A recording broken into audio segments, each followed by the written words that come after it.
તો નમસ્કાર મારા વાલા ખેડૂત મિત્રો, સ્વાગત છે ફરી એકવાર મારી યુટ્યુબ ચેનલ હાલારના ધબકારાની અંદર। ખેડૂત મિત્રો, પહેલાં તો બધા મારા વાલા ખેડૂત મિત્રોને મારા રામ રામ અને જય સિદ્ધનાથ। ખેડૂત ભાઈઓ, આજે તારીખ 17/7/2025ના આજે આપણે ખાસ એક વિડીયો બનાવવાના છીએ। અને ખેડૂત ભાઈઓ, ખાસ જીરુની નિકાસ, ચીનની શું છે કન્ડિશન, જીરુની નિકાસ અને ખરેખર આજે શું મોટા સમાચાર છે જીરુ માટે। તો ખેડૂત ભાઈઓ, વિડીયોની શરૂઆત કરતાં પહેલાં જો આપણી ચેનલની અંદર તમે નવા હો અને હજી સુધી જો આપણી ચેનલ તમે સબસ્ક્રાઈબ ન કરી હોય તો ખાસ પહેલાં તો આપણી ચેનલ જે છે તેને સબસ્ક્રાઈબ કરી નાખજો અને વિડીયોને મિત્રો લાઇક આપી અને આપણા વાલા ખેડૂત મિત્રોને વિડીયો ખાસ શેર કરી નાખજો। અને હા મિત્રો, ઓલ બેલ આઇકન ઘંટડીનું જે નિશાન છે તે તમે દબાવવાનું ભૂલશો નહીં, જેથી કરીને આપણા મિત્રો જે વિડીયો મૂકીએ આપણે તે તમે સૌપ્રથમ વખત વિડીયો નિહાળી શકો।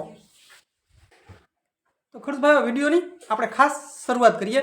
ખેડૂત ભાઈઓ, આપણું જે જીરું હતું, જે આપણે નિકાસની જે વાતો કરી રહ્યા હતા અત્યાર સુધી, તો ખરેખર હવે શું છે કન્ડિશન અને શું છે તેની ખરેખર કાયદેસર જે વાત શું છે ખરેખર તે મિત્રો આજે આપણે ખાસ તમને જણાવશું કે ખેડૂત ભાઈઓ, આપણે જે અત્યાર સુધી જે નિકાસની આપણે જે ચર્ચા કરતા હતા તો મિત્રો ત્યાં ક્યાંક ને ક્યાંક નિકાસની અંદર અવરોધ આપણે આવ્યો છે અને તે અવરોધ ખરેખર શું છે।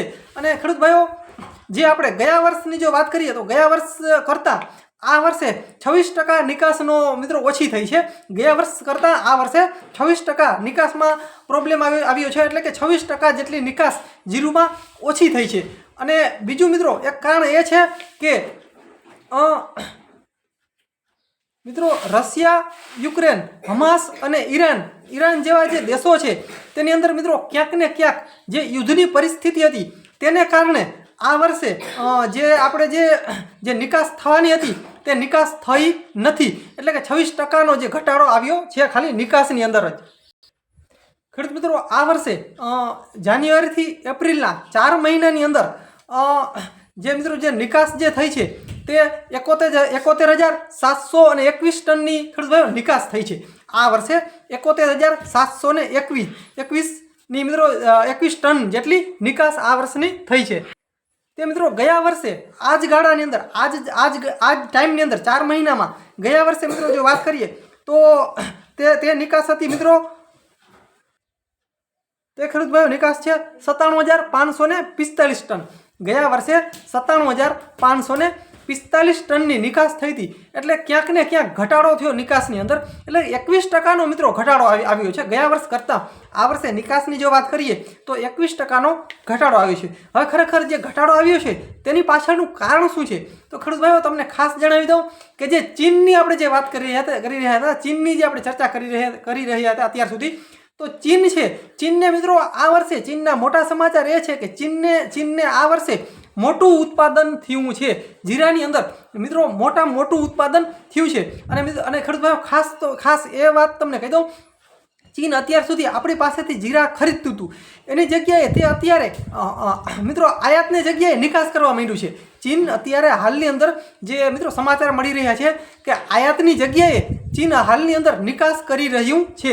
હવે તમે વિચાર કરો, જે આપણા ભારતમાંથી જે ચીન જે ખરીદતું હતું એની જગ્યાએ હવે સામે મિત્રો આયાતની જગ્યાએ તે હવે નિકાસ કરવા માંડ્યું છે અને આયાતમાં મિત્રો એકદમ તે ધીમું આયાત કરી રહ્યું છે અને નિકાસ વધારે કરી રહ્યું છે। એટલે ક્યાંક ને ક્યાંક મેઇન પ્રોબ્લેમ તો આ આવ્યો છે, કેમ કે 26% જેટલો મિત્રો આ વર્ષે જીરુની અંદર ઘટાડો થયો છે આપણે નિકાસની અંદર।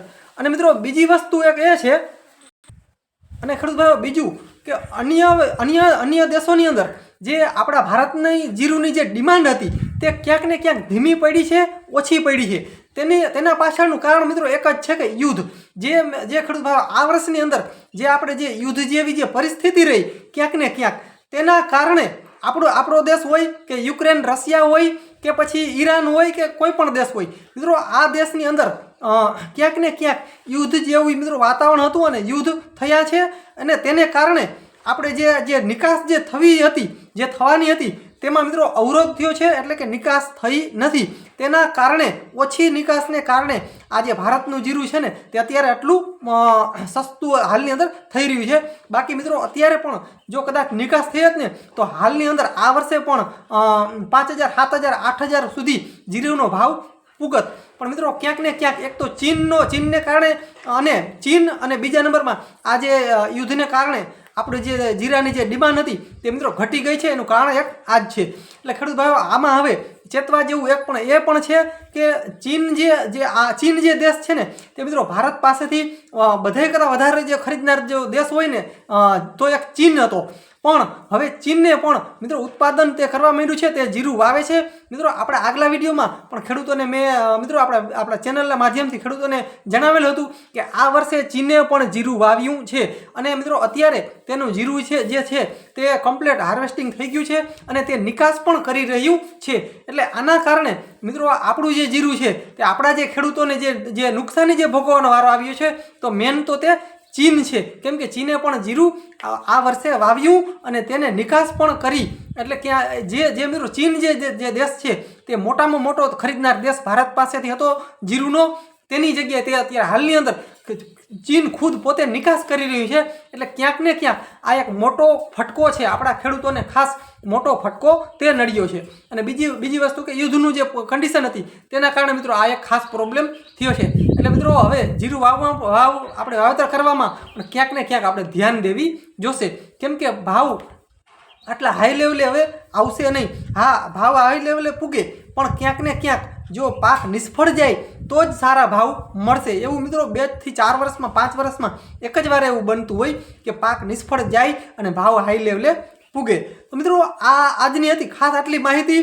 ખેડૂત ભાઈઓ માહિતી કેવી લાગી તો ખાસ મિત્રો આવા નવા વિડીયો જોવા માટે આપણી ચેનલ ખાસ સબસ્ક્રાઈબ કરી નાખજો અને મિત્રો વિડીયોને લાઇક કરી અને આપણા વાલા ખેડૂત મિત્રોને ખાસ શેર કરી નાખજો.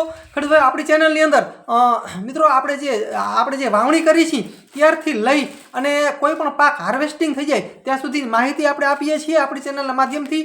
મિત્રો કપાસ હોય, મગફળી હોય, જીરું હોય તો તેની અંદર કઈ દવામાં મિત્રો ફાયદો થાય છે, કઈ દવામાં નુકસાન છે, શું મિત્રો કયા પાકને કેવી ખેતી જોઈ છે, તમામ મિત્રો માહિતી આપણી ચેનલના માધ્યમથી ખેડૂતો સુધી પુગાડવાના અમે ખાસ પ્રયત્ન કરી રહ્યા છીએ. અને મિત્રો અમારી ચેનલનો હંમેશા એક જ ધ્યેય રહેલો છે કે ખેડૂત હંમેશા બે પાંદડે ક્યાંક ને ક્યાંક થાય.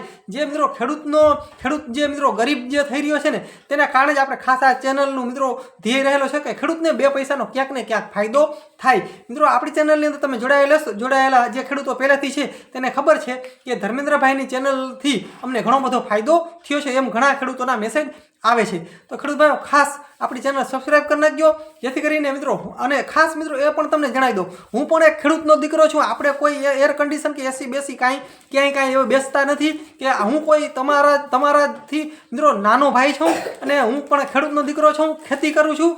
અને ખાસ આપણે કોઈ મોટા યુટ્યુબર નથી, હું પણ એક તમારા જેવો સાદો સિમ્પલ માણસ છું. એટલે બસ મિત્રો આજના વિડીયોની અંદર હવે આટલું જ છે. વિડીયો લાંબો થતો જાય છે તો ખાસ આપણી ચેનલને સબસ્ક્રાઈબ કરી નાખજો. જય સિદ્ધનાથ મહાદેવ. મિત્રો મળીએ આગલા વિડીયોમાં. ત્યાં સુધી રજા આપશો.